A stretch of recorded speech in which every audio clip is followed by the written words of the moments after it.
Welcome back to the class, everyone. As of recently, we've covered the best ways that you should be hoarding all of your energy for double drops, as well as the best way to take advantage of all the Krex and Nisa drops that have been hitting right now. Now, it's important that we talk a little bit before the double drops actually hit about the best way that we can spend all that energy. So just as a little disclaimer before we really get into the nitty gritty of how you should be spending all of your energy, this is not going to be a video about hoarding. We already did that. I guess I can leave it in the description below if you want to check out what all that's about. But what this video today is, it's about the best ways to spend all of your energy while we are being able to take advantage of double drops. A reminder, double drops are going to essentially go in on normal energy, Cantina energy, and fleet energy this time around, and double anything you would normally get in there. So it's not necessarily guaranteed shards, so that's kind of a bummer. But if you were originally to get one, you will now get two, and this is the same for gear and credits and everything else. So it's one of the most efficient ways to do well in the game, because again, as a reminder, the most efficient way to progress, to advance your roster, is through energy refreshes. I do 3 of my normal and 3 of my Cantina every single day. I have not done my Cantina as of yet today because I'm going to be hoarding later on tonight. But anyways, let's go ahead and get into this. We're going to be covering again those 3 energies, the best way to spend them. And let's start with Cantina, because Cantina to me is the most relevant, not just this time around because it's one of the ones that's being included, but because with Cantina refreshes, they always cost more. They start at 100 rather than 50, different from the other energies. And this means that when we get a discount or, a double drop on them, it means the overall savings are higher because the initial cost was supposed to be higher. So this would be the one if you're low on crystals to prioritize the most.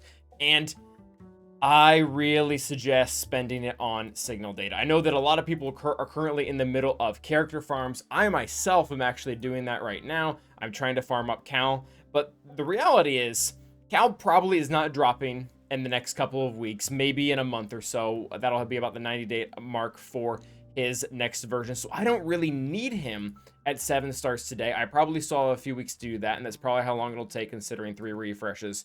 So what I'm going to do is I'm going to pivot to signal data. And the reason why I'm pivoting to signal data is you not only are going to get all the signal data at a double rate, which I desperately need for a lot of reasons, but you also have the chance to drop an Omicron. The chance to drop an Omicron is always there, but over 4 days, if you can get one of these to drop and then double, that's more value than I would have at just farming Cal without the chance of ever getting it. So that's really why I'm pulling here. I do this every single time they come around. Granted, it doesn't guarantee an Omicron drop, but again, if it happens, it is really nice. And ultimately, you're going to end up needing signal data at some point anyway, so it doesn't really hurt you.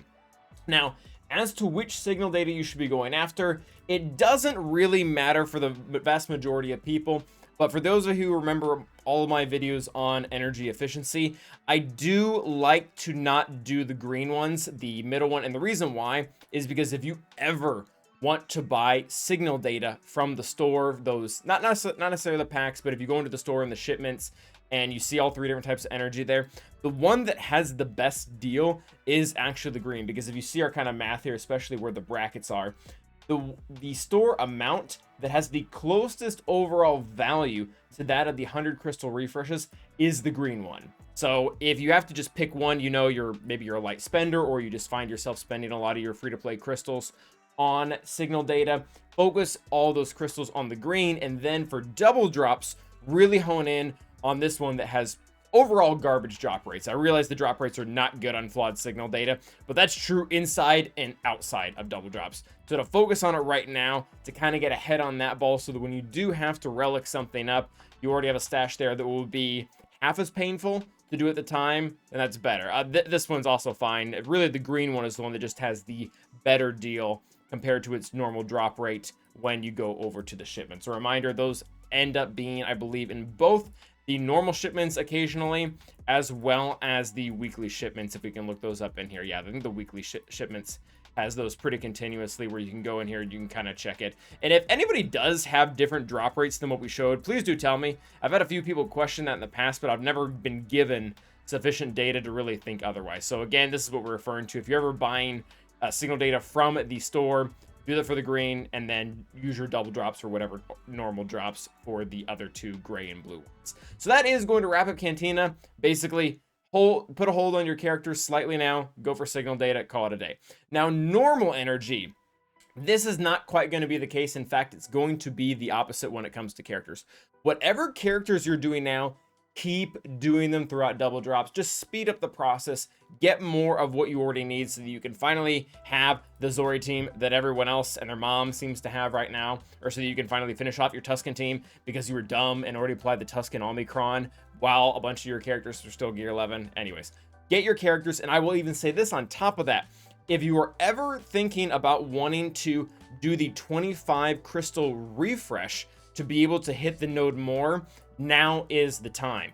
Because when you go in and you're hitting that node again for after purchasing the 25 refresh, the 25 isn't doubling, but the shards for the next one are still coming in higher. So again, now is the overall time to do that.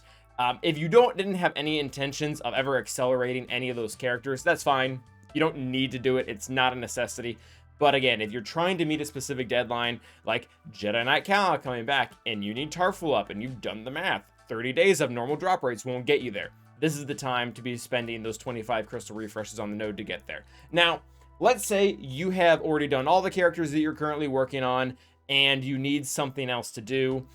Kairos. Kairos, Kairos, Kairos, Kairos, Kairos. That is the name of the game. This is Lightside 7B, and the reason why I recommend this one, I always recommend this one. Number one, shock prods. If you want to pull up every single character that exists, more characters need shock prod than they do the battle computer. The battle computer being the other Kyrotech piece.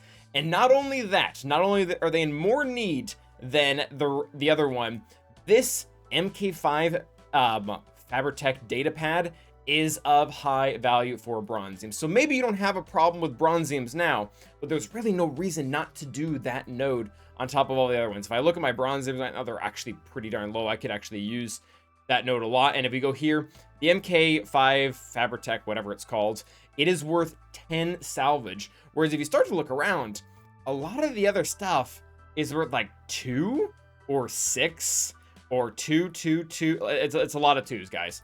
So being able to take advantage of not only getting Kyrotech, but getting this stupid piece too that's worth generally more, that's a really good deal for your normal energy. So do your characters. If you want to accelerate them, don't feel the pressure not to do that. Definitely do it now. And then whatever's left over, go ahead and use that on Kyrotech. And I will say, I probably should have said this towards the beginning of the video. If there's a time to do all 6 refreshes for your energy, it is now. Except for Cantina, do 5. Don't be me. Don't accidentally buy a 400. That's a terrible deal. Anyway, so that covers our Cantina as well as our normal energy. Fleet energy is going to be very similar to that of normal energy. Whatever characters or ships you're currently doing for fleet energy, keep doing those. There really is no reason to stop. Get the character faster. That's always better. I am currently in that position myself right now with Marin. She is on a fleet node. I will continue farming her. In fact, I will probably accelerate her too, because I know that I'm at this current rate. If Cal does come back within the next month, I probably won't already be ready. So this is the cheapest way to do it. So that's what I'm going to do. Now, the rest of your energy, there's actually 2 schools of thought of where we can use the rest of it.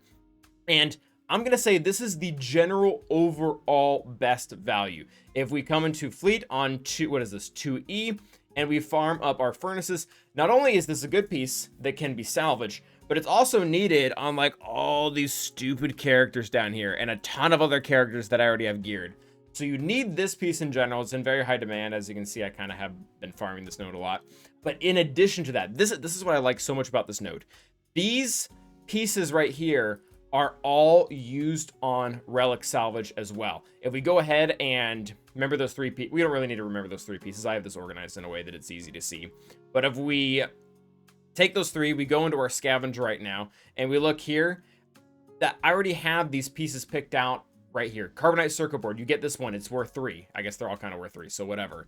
And even with Bronziums, these 2 pieces you're getting in here, you're getting more bang for your buck by getting not only the furnace, but being able to get 2 other pieces for Bronzium and Carbonite. Now, I will say, if you, for whatever reason, are really struggling with Bronziums, and like that's the only thing that ever holds you back. You don't care about signal data, you don't care about anything else. The only thing that holds you back are those Bronzium relic salvage pieces.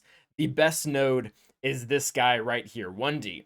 Not only is the node cheaper, which is cool, but it also gives the MK5 Fabritech datapad. If you don't remember, this is the same exact piece that was sitting on the Kyrotech one. So while it doesn't really offer much else, I mean, this one's, you can use that for carbonite stuff. But this piece alone, you can get a massive amount because, again, it's cheaper. And this is worth 10 salvage, whereas if we go back to our fun furnace node here in the number 2, these two put together are only worth 4. So better bang for your buck overall on this one. But if you're really hurting for bronziums, this is going to be the one that you want to do over here. What is this? 1D. So that is pretty much going to wrap up the video. Again, remember guys, double drops are one of the most efficient ways to do things. So if you have the crystal income, be willing to spend the 50s and the 100s on your normal energy. I personally will only be doing the 50s on my free energy because I'm not even doing the 50s now, just because of where I am in the game and how kind of little I need gear 12 pieces, or at least how easily they come through both MK2 as well as Get. And on Cantina, remember, go through the 100s. Feel free to go through the 200s. But there's only 2. Don't buy the 400 one. Don't waste your crystals. We're trying to be efficient here as possible. But that is going to be it for today, guys. Thank you for watching. And as always, stay awesome.